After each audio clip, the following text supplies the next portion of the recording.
Hey there everybody, Samuel Day here, and today I'm going to be showing you how I made this into this to create the artwork for the debut Reclaimers single, Already Over. Just a reminder, this is one of several videos I'm probably going to be cross-posting on both the Reclaimers and the Samuel Day social and YouTube channels. So if you're watching it in one of those places, like say if you're watching this on a Samuel Day channel, Facebook or YouTube, go over to the Reclaimers channel as well and make sure to give us a like or a subscription or whatever applies on the network you're checking it out on. So I'm going to show you the process I went through to create this artwork, and I'm also going to take you on a tour of the little details that you may have missed in the Already Over album art. Alright, let's get into it. So when I first started coming up with concepts, I knew the general idea would be that I wanted to be looking like a completely armed to the teeth tactical soldier standing next to a small, kind of dwarvish, tragically unprepared, devilish character, which really went along with the themes of the song. But I went through kind of a range of concepts, so let's take a step back and look at some of the concepts that I went through.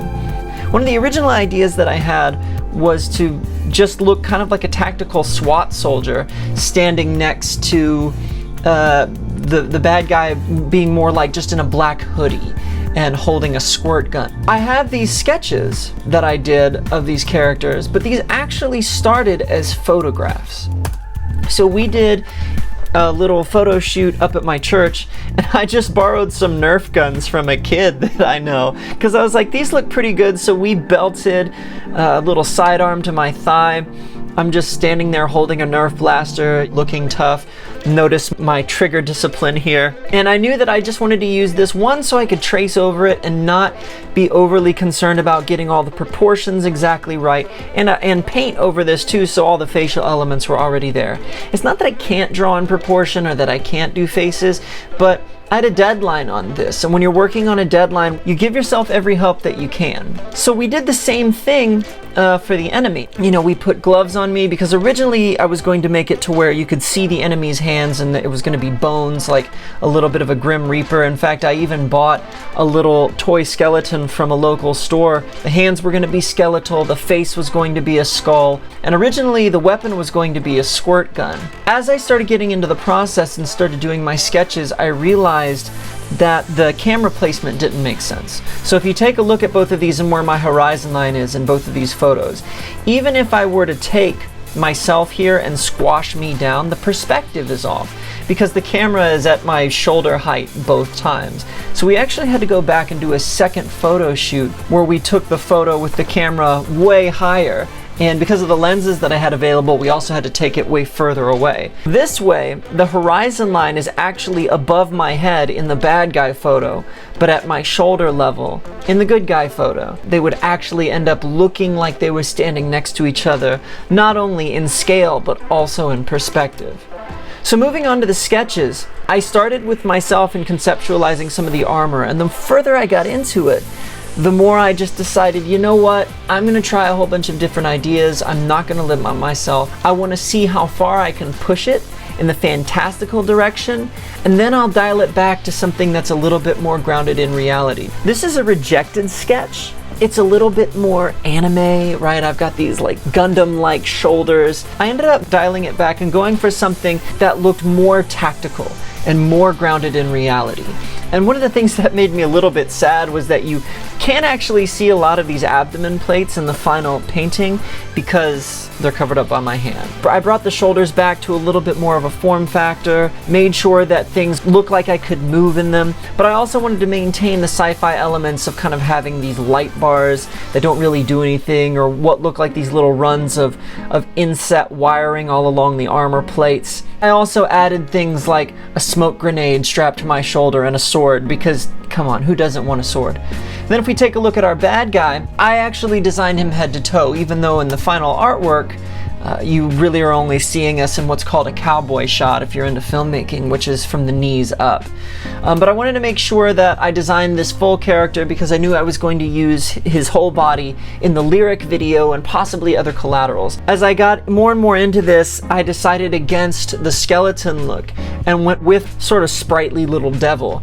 So his just kind of two glowing eyes floating in an inexplicably dark hood, the pointy shoes, and then also instead of doing bone hands, I decided to go with the classic three-fingered little bad guy. Decided to move away from the squirt gun and instead use a knife. The classic saying, bringing a knife to a gunfight. But these are the original sketches that became the painting that you see here.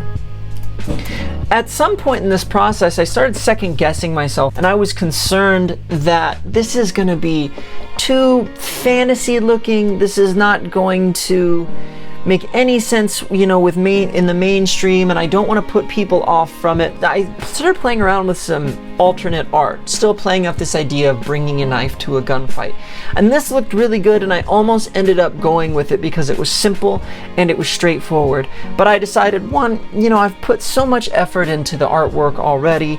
Two, I started looking around at some other hard rock groups. A lot of them included fantastical characters and you know, these kind of deep cut paintings. And I decided, you know what, if they can do it, so can I. And I think more people will appreciate that craftsmanship than will be weirded out or off-put by it. But then step two was to paint each of these characters separately. And I use a process where I first start out painting the characters in grayscale, and then I colorize them. There's a lot of layers in here, a lot of layers in my armor painting. So even if I just turn off a bunch of these layers, you can see my progress kind of backtracking. Some of the shadows, some of the more enhanced contrast. You can see some of the details coming in and going away as I do this. And this was sort of the way that I worked. I wanted to make sure that I wasn't making changes that I couldn't undo all the time. And I actually went with a different process with the bad guy, but I wasn't as sure of myself when I was painting the good guy here, because I just hadn't been doing digital painting in a while. I want to point out a few of the details here just because I think they're interesting, and you don't always get to appreciate all of them in the final product. Here on my armor, I've got my logo from my solo project there on my chest plate, and then the Reclaimers logo on my shoulder. I went back and forth with myself about which should appear where, but when I thought about military uniforms, I realized, well, their name tag is normally on their chest, but the national flag is normally on their shoulder. Because this is a Reclaimers project, then the Reclaimers logo should be on the shoulder, where the country would be represented, and my personal logo should be on my chest, where the name tag would be represented. Also included this little RE01, like Reclaimers 1 or Reclaimer 1. I just thought that was a nice little trick. Wanted to be armed to the teeth, so the sword with a little bit of just weathering on it along the handle, looking like it's been used. Some battle scratches, just to look like I wasn't fresh out of the factory, like I'd actually already been through some stuff. The smoke grenade, little serial numbers on the gun. It's darker around these vents on the blaster. Some dirt on the end there, and then also some dirt and mud on the boots. One other little detail that I thought was fun is that I put some more damage on the right knee than the left knee because I'm right-handed. And this even happens to my jeans. I tend to kneel on my right knee a whole lot more often than on my left, and that causes me to get a hole in the right knee of my jeans. So moving on to the bad guy here, a lot of similar considerations. Same thing here, did the whole thing in grayscale and then colorized it after the fact. And then when I finally composited everything into this final piece of artwork, even more color work went into making these two things look like they belong together. I wanted to give as many indications that I could that he was unprepared for this battle, unable to finish what he started. So I gave him all of the hallmarks of a Grim Reaper, the hood, the long cloak, and the scythe, but I also wanted him to look modern and like he belonged in the same world as the character I had created for myself. So I wanted him to look a little bit tactical. His clothing is a little bit tattered. He's got kind of this little battle pauldron on his shoulder. But some things that indicate that he's really not gonna follow through, not gonna be able to finish this fight. His scythe is irreparably broken. He's got a gas mask, whereas I don't, which suggests he can't even breathe the same air. If you take a look at the gauge on his tank, it's on empty. And the tube running from his gas mask back to his tank is patched up. He has no guns. All he's got is his nasty knife, but that's not going to do much from a distance. And I also thought it was a really interesting idea to put these scrolls on the character. So whereas this is a bandolier where you would normally see bullets or grenades, he's just got scrolls. So maybe in those scrolls are curses. If you want to go a step deeper, even reminders of the past, bad news for him to bring up and try to gain a psychological or a spiritual edge of some kind. But that's all the tactical equipment that he has. You can see there's a tear in his hood that's been poorly stitched up, and the same here on his coat. The bottom of his shirt is frayed and starting to get some holes. So just I wanted to give a lot of little visual indicators that he's already through the ringer and he cannot finish what he started. Moving on to our last thing here, the final piece of artwork. I went through a lot of color variations with this, and I'm going to show those to you. So I really kind of had a struggle with what to do with the background colors and what details to include, what's too far, what's not enough. I tried with this kind of murky background, some different color variations, red. This one I liked quite a bit, this sort of orange action movie look, but I thought that it wasn't dynamic enough. It looked just a little bit too like I had fully committed to the action movie look, and I wanted to bring a little bit more sophistication to the color than just everything's on fire. So I played around with some lighter reds, some pinkish stuff, because I also wanted to show that the sound of this song isn't just hard rock, but there are some pop-inspired elements in there. There's some modernistic elements in there. All these different color variations. The original idea for this artwork was actually for there not to be much of a background at all. I wanted it to be sterile, sci-fi, and matter of fact, just on a white background. But when I did that, they didn't feel like they were sticking to anything, and it was hard to make this whole thing feel like it had much of any context. So I decided to go ahead and stick with the background, going through all these different color variations here, tried some logos in the background. I want to show you that I went through a lot of revisions. It took me a while to land on what I finally ended up using.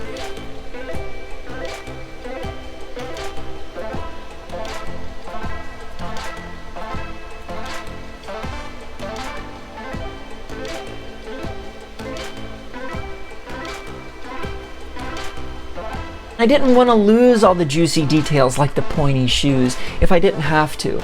But ultimately I realized that this was going to be an album cover and people were going to be viewing it sometimes online that big. And if I was overly concerned with showing the whole character all the time, people weren't going to see any of the juicy details at all. And plus I still had to fit the text into the design. So finally I landed here with what ended up being the final product. I decided to go with complementary colors in the background after I started looking at honestly some video game covers, and they tended to go with this teal and amber color scheme quite a lot, and it allowed me to balance the modern blues and the neon feel with that kind of action movie warm lighting and fire bravado. So if you take a look, for instance, at my armor, when I turn this off, all of the warm light goes away. And so I tend to have more of a bluish hue. But that didn't make sense with the fact that in the background it looks like the warm light is on the right-hand side. So I ended up doing a bunch of coloration work to really sort of blend that in and make it look more contextual. I also wanted to make some moves to keep this dynamic and give it not just contrast, but depth. And so that's where these embers came in. I started adding some different ashes flying around at different levels of motion blur to make it look like there was some forward and backward depth and just some kind of chaotic movement and sparks flying in the scene. I pulled some different compositing tricks once I got things in here. So if you want to take a look at the edge of the armor, I wanted to make sure that these lights in the scene also made some sense, this glow in the background, which meant that the characters needed to be backlit, which is not how I had originally painted them. If you look at this original painting, there's no line of light on this shoulder on the left here. There's no line of light on my face, whereas in the final painting, there is. You can actually see I have a layer here called backlight highlights, and if I turn it on and off, you can see a drastic difference along that whole profile of my side there. Very last thing, because I know this video is probably already a little bit too long, I did some compositing tricks for those of you who are digital painting nerds. I used things like some curve adjustments over top of everything to really help glue things together. So this curves adjustment here, if we pull it up, I'm just ever so slightly increasing the contrast, bringing the shadows down just a little bit tighter, pushing the highlights up, adding a little bit of Instagram-y hype to it without blowing out all of my details. And if I turn this off, the difference certainly is slight as I turn it on and back off.